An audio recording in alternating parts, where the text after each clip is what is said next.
ನಮಸ್ಕಾರ. ವಿದುರವಾಣಿಯ ಈ ದಿನದ ಮತ್ತಷ್ಟು ವಿದುರನ ಚಿಂತನೆಗಳನ್ನು, ರಾಜನಾದವನ ಮುಖ್ಯ ಕರ್ತವ್ಯಗಳ ಜೊತೆಗೆ ಮುಖ್ಯ ಲಕ್ಷಣಗಳನ್ನು ನೋಡ್ತಾ ಇದ್ವಿ. ಈಗ ಒಬ್ಬ ರಾಜ ಹೇಗಿರಬಾರ್ದು ಅನ್ನೋದನ್ನ, ಅಥವಾ ಬುದ್ಧಿವಂತನಾದವ ರಾಜನಾಗಬೇಕಾದ್ರೆ ಅವನಲ್ಲಿ ಎಷ್ಟು ಗುಣಗಳಿತ್ತು ಅನ್ನೋದ್ರ ಜೊತೆಗೆ ಯಾವ್ಯಾವ ದೋಷಗಳು ಇರಬಾರ್ದು ಅನ್ನೋದನ್ನ ಕೂಡ ನಮಗೆ ವಿದುರ ಹೇಳಿಕೊಟ್ಟಿದ್ದಾರೆ. ಅದರ ಮತ್ತಷ್ಟು ತುಣುಕುಗಳನ್ನ ನಾವೀಗ ನೋಡೋಣ. ಹಿಂದೆ ಹೇಳಿದ್ರು, ನಿಮ್ಮ ಸಂಪತ್ತಿಗೆ ಅನುಗುಣವಾಗಿ ನಿಮ್ಮ ಯೋಜನೆಗಳಿರ್ಲಿ. ರಾಜನಾದವನು ಬೊಕ್ಕಸಕ್ಕೆ ಅನುಗುಣವಾಗಿ ಯೋಜನೆಗಳನ್ನ ಮಾಡಿದಾಗ, ಬೊಕ್ಕಸಕ್ಕೆ ಅನುಗುಣವಾಗಿ ಆಶ್ವಾಸನೆಗಳನ್ನು ಕೊಟ್ಟಾಗ ಮಾತ್ರ ಅದನ್ನ ನೆರವೇರಿಸ್ತಾ ಜನರ ನಂಬಿಕೆಯನ್ನು ಗಳಿಸಬಹುದು, ಅಥವಾ ಆ ಒಂದು ದೇಶದ ಉನ್ನತಿಗೆ ಅಥವಾ ಸುಸ್ಥಿತಿಗೆ ಕಾರಣನಾಗ್ಬೋದು ಅನ್ನೋದನ್ನ ಮುಂದೆ ಹೇಳ್ತಾರೆ. ಈಗ ನಾನು ನನ್ನ ಬೊಕ್ಕಸಕ್ಕಿಂತ ಹೆಚ್ಚಿನದನ್ನ ನಾನು ಯೋಜನೆ ಮಾಡಿದೆ ಅಂತಾದ್ರೂ ಕೂಡ ಅದಕ್ಕೆ ಅರ್ಥವನ್ನ ಗಳಿಸುವಂತಹ ಕ್ರಮ ಇದೆ ಕೆಲವೊಂದು.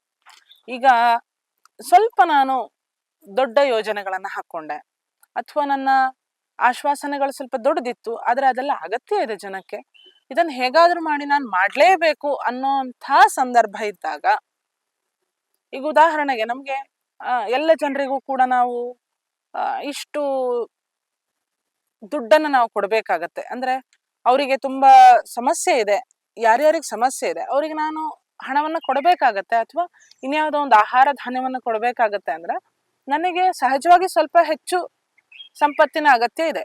ಸೊ ಆ ಸಂಪತ್ತನ್ನ ನಾನು ಹೇಗೆ ಸಂಗ್ರಹ ಮಾಡಬಹುದು, ಇದಕ್ಕೆ ಒಂದು ಸರಿಯಾದ ದಾರಿಯನ್ನ ಅನುಸರಿಸ್ಬೇಕು. ಈಗ ನನಗೆ ಬೊಕ್ಕಸ ಕಡಿಮೆ ಆಗಿದೆ, ಖಾಲಿ ಆಗಿದೆ ಅಂತಂದಾಗ ಹೇಗೂ ನಾನು ಅದನ್ನ ತುಂಬಿಸ್ಕೊಂಡ್ ಬಿಡಬಹುದು. ಯಾರನ್ ಬೇಕಾದ್ರೂ ನಾನು ಅದರಿಂದ ಏನು ದುಷ್ಪರಿಣಾಮಗಳಿದೆ ಅನ್ನೋದನ್ನ ಯೋಚನೆ ಮಾಡಿದೆ, ಹೇಗಾದ್ರೂ ನಾನು ನನ್ನ ಬೊಕ್ಕಸವನ್ನು ತುಂಬಿಸ್ಕೊಂಡ್ರೆ ಸಾಕು ಅಂತ ಯೋಚನೆ ಮಾಡೋದಲ್ಲ. ಅರ್ಥವನ್ನ ಅಶಾಸ್ತ್ರೀಯವಾಗಿ ಅಥವಾ ದುರ್ಮಾರ್ಗದಿಂದ ಬಯಸೋನು ಖಂಡಿತ ಬುದ್ಧಿವಂತ ಅಲ್ಲ.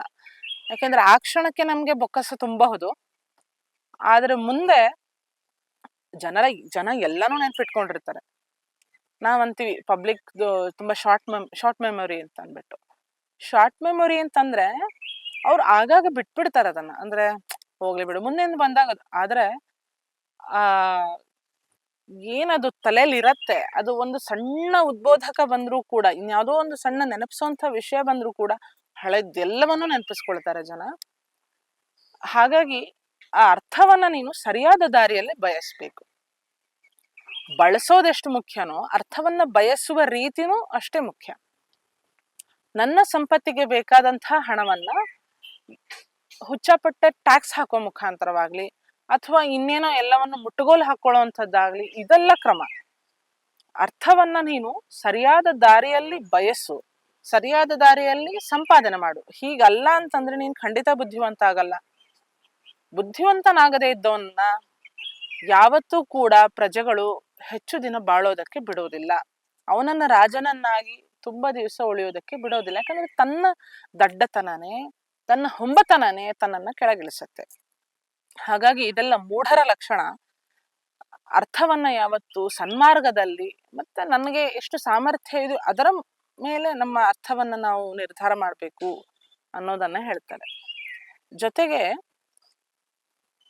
ಅಕಾಮಾನ್ ಕಾಮಯತಿ, ಯಾವುದನ್ನ ಬಯಸಬಾರದೋ ಅದನ್ನ ಬಯಸಿ ಹಿಂದೆ ಹೋಗೋದು ದಡ್ಡನ ಲಕ್ಷಣ. ಅದು ರಾಜ ಆಗಿರ್ಬಹುದು, ಯಾರೇ ಆಗಿರಬಹುದು. ನನಗೆ ಯಾವುದು ಯೋಗ್ಯ, ಅಂದ್ರೆ ಯಾವುದು ನನಗೆ ನಾನು ಬಯಸಬಹುದಾದಂಥ ವಸ್ತು, ಯಾವುದು ನಾನು ಬಯಸಬಾರದ ವಸ್ತು, ಅದನ್ನ ನೋಡಿ ಅದರ ಹಿಂದೆ ಹೋದರೆ ಅಷ್ಟೇ ಅದನ್ನ ನಾವು ಪಡಿತೀವಿ. ನನಗೆ ಅಕಾಮ ಆಗಿದ್ದು ಅಂದ್ರೆ ಒಬ್ಬ ರಾಜನಾದವನಾಗ್ಲಿ, ಅಥವಾ ಒಂದು ಸಣ್ಣ ವಿಷಯ, ಸಣ್ಣ ಉದಾಹರಣೆ ತಗೊಂಡ್ರೆ, ಒಬ್ಬ ಸಕ್ಕರೆ ಕಾಯಿಲೆ ಇರುವಂತಹ ವ್ಯಕ್ತಿ, ಅವನು ಬೆಲ್ಲವನ್ನ ಬಯಸಿ ಅಥವಾ ಇನ್ಯಾವುದೋ ಒಂದು ತಿಂಡಿ ಸ್ವೀಟು ಇದನ್ನ ಬಯಸಿ ಅದರ ಹಿಂದೆ ಹೋದ್ರೆ ಅವನು ಹೋದಷ್ಟು ಅದು ಅವನನ್ನ ಎಳ್ಕೊಂಡೇ ಹೋಗ್ತಾ ಇರುತ್ತೆ. ಸಾಕು ಅಂತ ಅವನಿಗೆ ಅನ್ಸೋದೇ ಇಲ್ಲ. ಮತ್ತೆ ಅವನಿಗೆ ಹಿಂದಿರುಗಿ ಬರಲಾರದಷ್ಟು ದೂರ ಹೋಗಿರ್ತಾನೆ, ಬರೋದಕ್ಕೆ ಅವನ ಹತ್ರ ಶಕ್ತಿನೂ ಉಳಿದಿರೋದಿಲ್ಲ. ಹಾಗೆ ಯಾವುದು ಬಯಸಬಾರದ ವಿಷಯಗಳು ಅದನ್ನ ಬಯಸದೇ ಇರ್ಬೇಕು ಅಂಥವನು ಬುದ್ಧಿವಂತನಾಗ್ತಾನೆ ಹೊರತು ಹಿಗ್ಗಾಮುಗ್ಗ ಆಸೆಯ ಬೆನ್ನೇರಿ ಹೋಗುವಂಥವನು ಖಂಡಿತ ದಡ್ಡನಾಗ್ತಾನೆ. ಆ ದಡ್ಡತನಕ್ಕೆ ಅವನು ಭಾರಿ ಬೆಲೆಯನ್ನ ತರಬೇಕಾಗತ್ತೆ. ಜೊತೆಗೆ ಇನ್ನೊಬ್ಬ ಮೂಢ ಇದ್ದಾನಂತೆ. ಅವನು ಏನು ಅಂತಂದ್ರೆ, ಬಲವಂತನಾದವನನ್ನ, ಯಾರು ತುಂಬಾ ಶಕ್ತಿಶಾಲಿಯೋ ಅಥವಾ ತುಂಬಾ ಪ್ರಭಾವಿಯೋ ಇಂಥವನನ್ನ ಎದುರಾಕೊಂಡವನು ನಿಜವಾಗ್ಲೂ ದಡ್ಡ ಅನ್ನಿಸ್ಕೊಳ್ತಾನೆ. ತುಂಬಾ ಮಹಾತ್ಮರು ಯಾರಿದ್ದಾರೆ, ಅವರು ಗುಣದಲ್ಲಾಗಿರ್ಬಹುದು, ಸಂಪತ್ತಿನಲ್ಲಾಗಿರ್ಬಹುದು, ಪ್ರಭಾವದಲ್ಲಾಗಿರ್ಬಹುದು, ಅಥವಾ ಜನಬಲ ಆಗಿರ್ಬಹುದು, ಯಾವುದೇ ಆಗಿರ್ಬಹುದು, ದೊಡ್ಡವರನ್ನ ಎದುರಾಕೊಳ್ಳಿಕ್ ಹೋಗ್ಬಾರ್ದು. ಅಂದ್ರೆ ಉಪಾಯಗಳು ಬೇಕಾದಷ್ಟಿದೆ ಅಲ್ವಾ, ಸಮಾಧಾನ, ಭೇದ, ದಂಡ, ಈ ತರ ಬೇಕಾದಷ್ಟು ಉಪಾಯಗಳಿದೆ. ಒಬ್ಬೊಬ್ಬರನ್ನ ಮಣಿಸಲಿಕ್ಕೆ ಒಂದೊಂದು ಉಪಾಯಗಳನ್ನ ಬಳಸಬಹುದು.